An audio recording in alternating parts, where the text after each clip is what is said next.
ഈ ഖുർആനകത്തെ നാട്ടുകാർക്ക് കൊള്ളാവുന്ന ഒരു വരി പറ, കീഴടങ്ങാനല്ലാത്ത ഒരു വരി. നിന്നെ പോലെ നിന്റെ അയൽക്കാരനെ സ്നേഹിക്കണം എന്ന് യേശു ക്രിസ്തു പറഞ്ഞിട്ടുണ്ട് എന്ന് പറയുന്ന തരത്തിൽ കൊള്ളാവുന്ന ഒരു വരി പറ. ഒരെണ്ണം പറ. താങ്കളുടെ വീഡിയോ കാണാനിടയായി. താങ്കൾ വിശുദ്ധ ഖുർആൻ അർത്ഥം അറിഞ്ഞ് പഠിച്ചിട്ടില്ല എന്നുള്ള കാര്യം വളരെ വ്യക്തമാണ്. ക്രിസ്തുമതത്തിൽ ഇസ്ലാം സ്വീകരിച്ച ഒരു വ്യക്തി എന്ന നിലയിൽ എനിക്ക് വ്യക്തമായിട്ട് പറയാൻ കഴിയും, വിശുദ്ധ ഖുർആൻ നൽകുന്ന മാർഗദർശനം, മനുഷ്യ നന്മയ്ക്കായി പറയുന്ന കാര്യങ്ങൾ ബൈബിളിലോ മറ്റൊരു മതഗ്രന്ഥത്തിലോ കാണാൻ കഴിയും.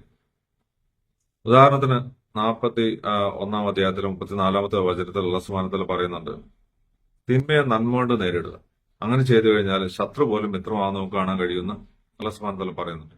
ولا تستوي الحسنة ولا السيئة ادفع بالتي هي أحسن فإذا الذي بينك وبينه عداوة كأنه ولي حميم.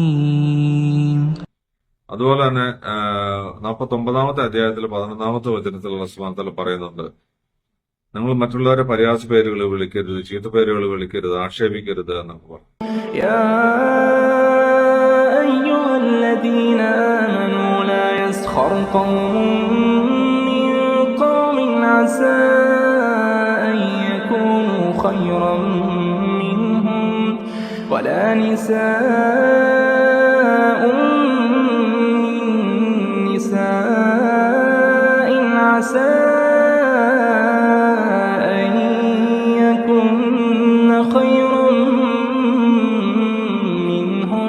ولا تلمزوا أنفسكم ولا تنابزوا بالألقاب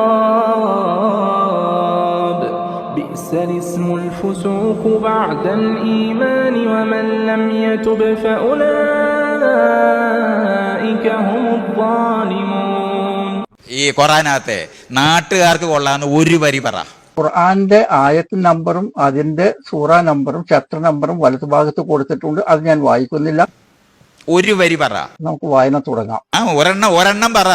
ദൈവത്തിന് പുറമെ മറ്റാരോടും നിങ്ങൾ പ്രാർത്ഥിക്കരുത്. നന്മ കൽപ്പിക്കണം, തിന്മ വിരോധിക്കണം. എത്ര പ്രതികൂലമായാലും സത്യമേ പറയാവൂ.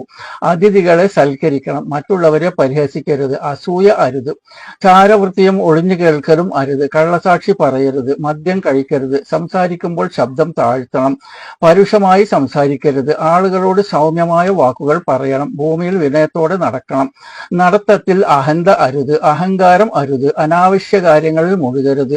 മറ്റൊരാളുടെ തെറ്റുകൾ കഴിയുന്നത്ര മാപ്പ് ചെയ്യണം. മറ്റുള്ളവരോട് ഔദാര്യത്തോടെ പെരുമാറണം. പരദൂഷണം പറയരുത്. പാവങ്ങൾക്ക് ഭക്ഷണം നൽകാൻ പ്രേരിപ്പിക്കണം. അനാഥകളെ സംരക്ഷിക്കണം. ചോദിച്ചു വരുന്നവരെ ആട്ടിക്കളയരുത്. വിഷമിക്കുന്നവരെ കണ്ടെത്തി സഹായിക്കണം. ചെയ്ത ഉപകാരം എടുത്തു പറയരുത്. വിശ്വസിച്ചേൽപ്പിച്ച വസ്തുക്കൾ തിരിച്ചേൽപ്പിക്കണം. കരാർ ലംഘിക്കരുത്. തിന്മയെ നന്മ കൊണ്ട് പ്രതിരോധിക്കണം. നന്മയിൽ പരസ്പരം സഹകരിക്കണം. തിന്മയിൽ സഹകരിക്കരുത്. കുടുംബ ബന്ധങ്ങളെ നിങ്ങൾ സൂക്ഷിക്കുക. നീതി പ്രവർത്തിക്കണം. വിധി കൽപ്പിക്കുമ്പോൾ നീതി അനുസരിച്ച് വിധിക്കണം. ആരോടും അനീതി ചെയ്യരുത്. അളവിലും തൂക്കത്തിലും കൃത്രിമം കാണിക്കരുത്. സത്യവും അസത്യവും കൂട്ടിക്കലർത്തരുത്. വഞ്ചകർക്ക് കൂട്ടുനിൽക്കരുത്. സത്യത്തിൽ നിന്ന് വ്യതിചലിക്കരുത്. പിശുക്ക് അരുത്. അന്യന്റെ ധനം അന്യായമായി തിന്നരുത്. അനാഥകളുടെ ധനം അപഹരിക്കരുത്. ധനം ധൂർത്തടിക്കരുത്. ലഹരി ഉപയോഗിക്കരുത്. സത്യത്തിന് സാക്ഷി പറയാൻ മടിക്കരുത്. കൈക്കൂലി അരുത്. പലിശ അരുത്. വ്യഭിചാരത്തെ സമീപിക്കരുത്. കൊലപാതകം അരുത്. ചൂത് കളിക്കരുത്. മറ്റുള്ളവർക്ക് പാഠം ആകും വിധം കുറ്റവാളികളെ ശിക്ഷിക്കണം. ഊഹങ്ങൾ അധികവും കളവാണ്. ഊഹങ്ങൾ വെടിയണം. ദൈവഭക്തനാണ് നിങ്ങളിൽ ശ്രേഷ്ഠൻ. ശവം, രക്തം, പന്നിമാംസം എന്നിവ നിഷിദ്ധമാണ്. ഭാഗ്യപരീക്ഷണങ്ങൾ അരുത്. ഭൂമിയിൽ കുഴപ്പം ഉണ്ടാക്കരുത്. മനുഷ്യർക്കിടയിൽ ഐക്യത്തിന് ശ്രമിക്കണം. നിങ്ങൾ പരസ്പരം ഭിന്നിക്കരുത്. ഉച്ചനീതിത്വ ബോധം ഉണ്ടാകരുത്. തിന്നുക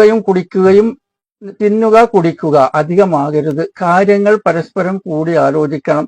ഇങ്ങോട്ട് യുദ്ധം ചെയ്താലല്ലാതെ യുദ്ധം അരുത്. യുദ്ധമര്യാദകൾ പാലിക്കണം. യുദ്ധത്തിൽ നിന്ന് പിന്തിരിയരുത്. അഭയാർത്ഥികളെ സഹായിക്കണം, സംരക്ഷിക്കണം. മറ്റുള്ളവരെ കണ്ണടച്ച് അനുകരിക്കരുത്. ഭാര്യ ഭർത്താക്കന്മാർ പരസ്പരം തെറ്റുകുറ്റങ്ങൾ വെളിപ്പെടുത്തരുത്.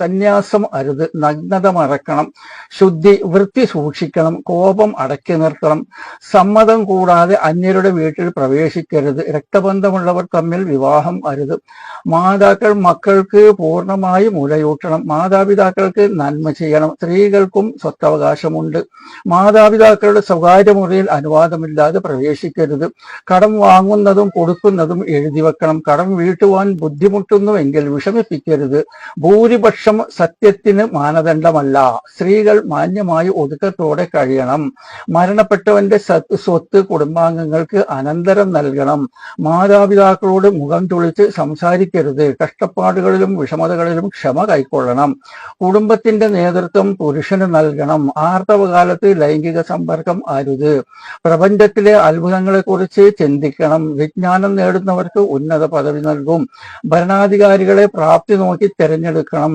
ആരാധനാലയങ്ങളിൽ നിന്ന് ആളുകളെ തടയരുത്, മറ്റു മതസ്ഥരുടെ ആരാധ്യ വസ്തുക്കളെ നിന്ദിക്കരുത്, എല്ലാ പ്രവാചകരെയും അംഗീകരിക്കണം, സത്യത്തിലേക്ക് ക്ഷണിക്കുന്നത് സതുപദേശത്തോടു കൂടി ആവണം, ആരാധനാ വേളയിൽ നല്ല വസ്ത്രം അണിയണം, മതത്തിൽ നിർബന്ധിക്കാൻ പാടില്ല, ഒരാൾക്ക് കഴിയാത്തത് അയാളെ നിർബന്ധിക്കരുത്, സ്ത്രീ ആയാലും പുരുഷനായാലും കർമ്മങ്ങൾക്ക് തുല്യ പ്രതിഫലം ഉണ്ട്, അനാചാരങ്ങൾക്കെതിരെ പോരാടണം, വർഗീയത അരുത്, ദൈവത്തോട് മാത്രം പ്രാർത്ഥിക്കുന്നവന് നിർഭയത്വം നൽകും, ദൈവം കാരുണ്യവാനാണ്, അവനോട് പാപമോചനം തേടുക, ദൈവം എല്ലാ പാപങ്ങളും ഒന്നിച്ച് മാപ്പ് ചെയ്യുന്നവനാകുന്നു.